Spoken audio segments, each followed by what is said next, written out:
bienvenidos al quinto capítulo del podcast Queremos Casa. Y hoy vamos a platicar de un tema doloroso, triste, pero sobre todo costoso. Hoy les voy a platicar de cuáles fueron los 5 errores que cometí al comprar casa.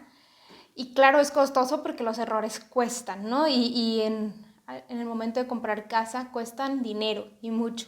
Entonces, pues yo les cuento los errores que yo cometí para que no les pasen a ustedes, para que se ahorren ese dinero, para que experimenten en cabeza ajena y no les suceda. Entonces voy a irlos contando por el error, porque como me fueron sucediendo en cuanto a línea del tiempo, ¿no? Y no quiere decir que me di cuenta en ese momento. Me di cuenta mucho tiempo después, pero más bien cómo los fui cometiendo. Y empezamos con el primer error. Y el primer error fue que mi crédito, bueno, para ponerlos un poco en contexto, yo saqué mi casa, pues ya los he platicado en capítulos antes, a través de Cofinavit, es decir, Banco e Infonavit. Tenía 24 años cuando firmamos, y 24 años, y esto fue en el 2014, ¿no? Entonces, de ahí sale el primer error, que el primer error es que el crédito del banco, todo bien, muy buena tasa, excelente todo, pero el crédito del Infonavit fue en vez de salario mínimo. Y eso fue lo peor. No hice un correcto análisis de lo que era un crédito en vez de salario mínimo. Hoy sé que ya no se entregan, pero hay mucha gente que todavía tiene sus créditos en vez de salario mínimo. Y hay otras instituciones, como el Fobiste, que no te da el crédito en vez de salario mínimo, sino que te lo da en UMAS. Entonces déjenme explico todo de lo que se trata y cómo me afectó a mí. Un crédito en vez de salario mínimo quiere decir que no te presta el Infonavit, no sé, ten 300,000 pesos para la casa, sino que te presta, no sé, 1,500 veces el salario mínimo, por decir algo. Entonces, si el salario mínimo cuesta 40 pesos, pues es 1,500 veces los 40 pesos. Pero si el salario mínimo sube, entonces ahora es 1,500 veces 45 pesos. Y eso quiere decir que entonces el total de tu deuda sube. Y eso es triste, deprimente y costoso, ¿no? Entonces yo veía que año con año, o sea, bueno, al menos durante los primeros 2 años, mi deuda, o sea, bajaba, pero no como yo esperaba que bajaba. Entonces, sí, que bajara. Entonces, cuando me fui a ver el estado de cuenta del Infonavit, el estado de cuenta histórico, vi que en enero había como un incremento, ¿no? Y un incremento fuerte, que a veces durante el primer año, si mal no recuerdo, hasta igualó, o sea, lo que subió igualó lo que yo había pagado, o sea, se estaba debiendo exactamente lo mismo, no sé si me expliqué. Y esto es deprimente, ¿no? Es muy, muy triste porque aparte cambiar tu deuda de veces salario mínimo a pesos es un poco complicado, tienes que cumplir ciertas reglas, igual ya hago un capítulo de esto para no entrar ahorita en todos esos detalles, pero ese fue mi primer error, que mi deuda fuera en vez de salario mínimo.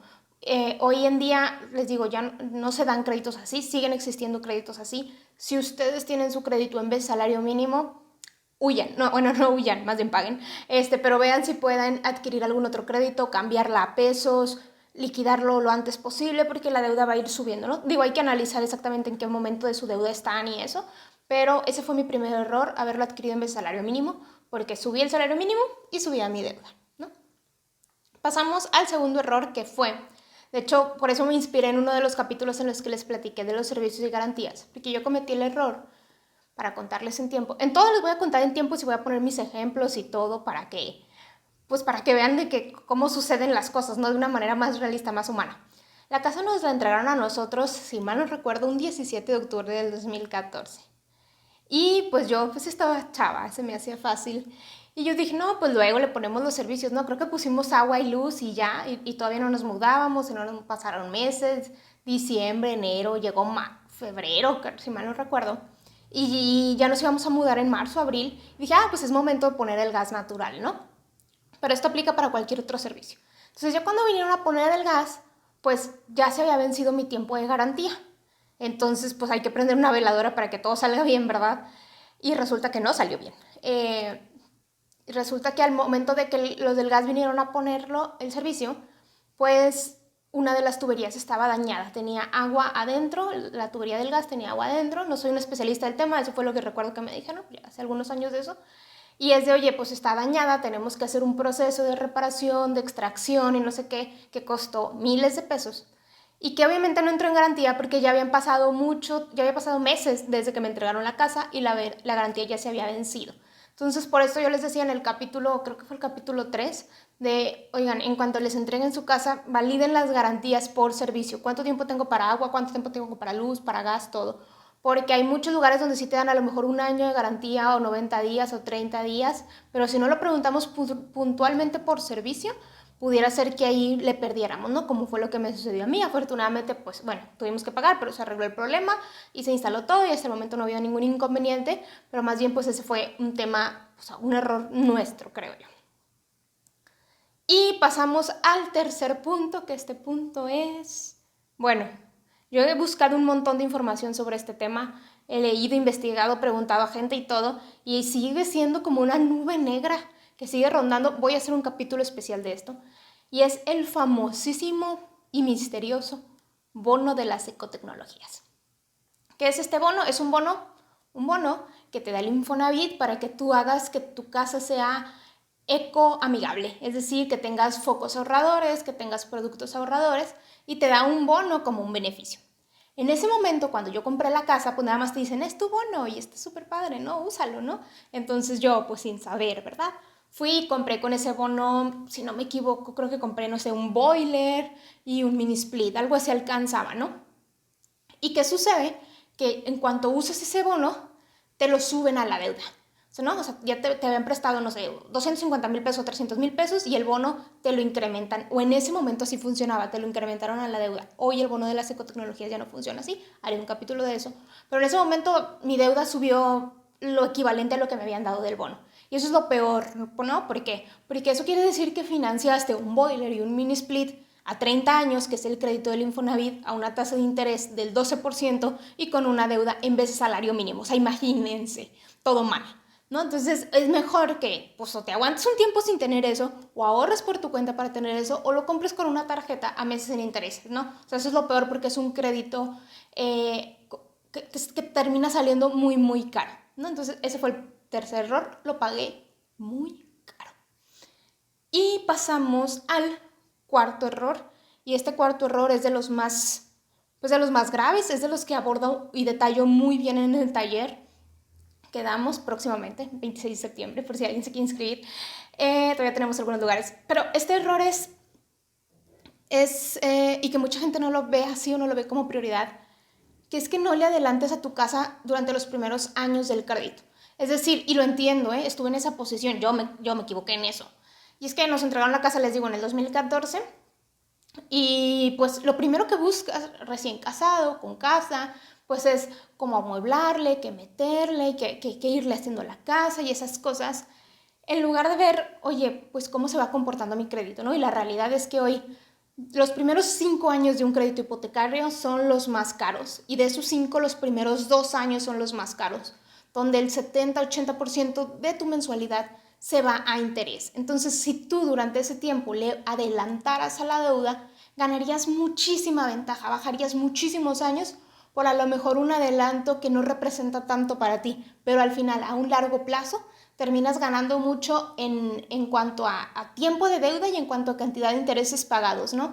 Entonces, este fue uno de los errores que yo cometí. Yo durante los primeros años no le adelanté porque ni siquiera estaba analizando eso, ¿eh? O sea, ni siquiera estaba enfocada en eso. Es cuando en el segundo año vi mis estados de cuenta y vi cuánto se estaba yendo interés y vi cuánto estaba bajando realmente mi deuda contra lo que yo había pagado de deuda, dije, esto no está funcionando, o sea, esto no es sostenible, ¿no? O sea, sí voy a terminar de pagarla en muchísimos años.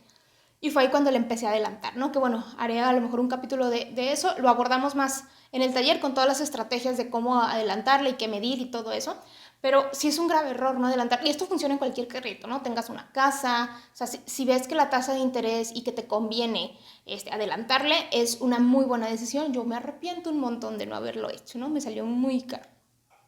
Y con esto, antes de llegar al quinto error, tengo un bonus, y es bonus porque aún no sé si es error o no, porque no he hecho el análisis correcto. He buscado mucha información, he preguntado, he cuestionado, y es elegir una casa con ubicación que le da el sol, ¿no? En Monterrey importa mucho, no sé, en otros lugares, escríbanme en Instagram o mándenme un correo contándome en Facebook, contándome si les ha pasado algo así, pero es que yo no analicé correctamente la ubicación de la casa y resulta que por las tardes, que es, o sea, que es cuando pega más el sol o está más caliente el sol, pues le da el sol de frente, ¿no? De lleno. Yo no me ubico que si norte, sur y eso, solo sé que le da el sol así, ¿no? Toda la tarde.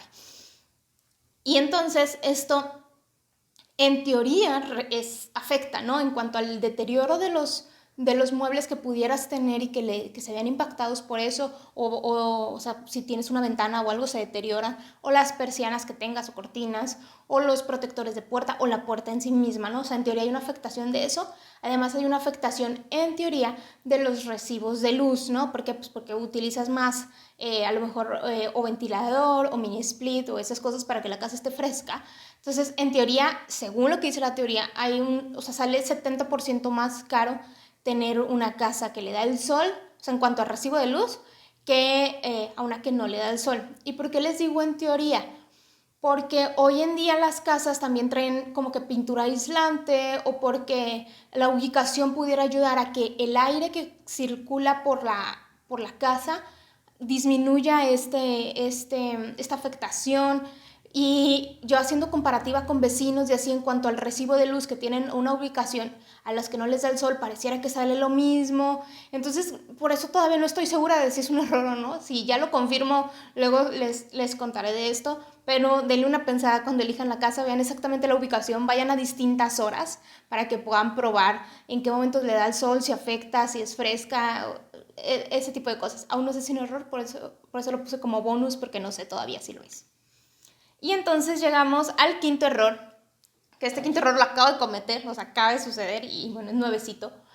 Y es el error de no hacer la libertad de gravamen de inmediato. Y para esto les explico qué es la libertad de gravamen. Cuando tú compras una casa, o sea, cuando firmas la deuda más bien, o sea, llegas y firmas la deuda en banco, te dan tus escrituras, o sea, tú tienes tus escrituras desde el inicio. Pero ante el registro público de la propiedad está notificado que esas escrituras tienen una deuda, ¿no? O sea, tú ya tienes escrituras de tu casa a tu nombre, pero ante el registro público de la propiedad está notificado que hay una deuda de esa casa. Entonces, cuando tú terminas de pagar tus créditos, y digo tus créditos porque si es banco e Infonavit, pues son 2 créditos. O sea, cuando terminas de pagar los 2 créditos, tienes que notificar en los 2 lugares donde debías, Infonavit y banco, una carta de no adeudo para que te dan esa carta y tú la llevas con el notario para que haga la libertad de gravamen, ¿no? Se le llama, que es libre de deuda, por así decirlo. Entonces, pues yo me tardé, o sea, yo terminé de pagar los créditos y los dejé así como que, pues que se preocupe Verónica del futuro. ¿Y qué sucede? Que en el banco había una cláusula de que si te tardas más de 7 días en hacer la libertad de gravamen, tenías que pagar no una penalización, pero ya había un cargo a partir de ese momento, ¿no? Entonces, pues lo tuve que hacer, porque aparte es un trámite que no es rápido. Yo decía, pues ya no debo, denme la carta donde dice que no debo. Tarda meses en que te liberen la carta y un montón de requisitos, te piden escrituras, escáneres, carta, te piden un montón de cosas. Entonces, es un tema de que lo debí de haber hecho inmediato, que fue mera desidia, que me costó, y me costó también otro tipo como de trámites, de tiempo y eso. Entonces, cuando ustedes, en el momento en el que terminen de pagar su casa, pregunten qué tengo que hacer, ¿no? O sea, o incluso antes de que la terminen de pagar, ¿no? O sea, en cuánto tiempo tengo que ir y eso, porque el banco nunca me lo dijo y yo tampoco lo pregunté malamente de, oye, en el momento en el que termines de pagar, ven a los 7 días antes de 7 días para hacer tu libertad de gravamen. Nunca me lo dijeron, ¿no? Entonces, como no sucedió así, tuve que pagar ese cargo, etc. Entonces, ese es mi quinto error, se los digo para que no les suceda, si están próximos a liquidar sus créditos o ya tienen una proyección de cuándo liquidarlo, esto sea algo que contemplen. Y bueno, estos son los 5 errores. Si quieren evitarlos, si quieren conocer más de estos temas, les recuerdo que este mes tenemos la tercera generación del taller que damos en conjunto con la gente de Finanzas y Café, con Paco de Finanzas y Café. Si tienen más dudas, si tienen un comentario, una aportación, si les pasó algo de esto, escríbanme en Instagram, nos encuentran como Queremos Casa, o en Facebook. Y en YouTube y Spotify también como Queremos Casa, suscríbanse para poder recibir notificación de los capítulos que vamos subiendo. Y bueno, pues nos escuchamos la siguiente semana. Hasta luego.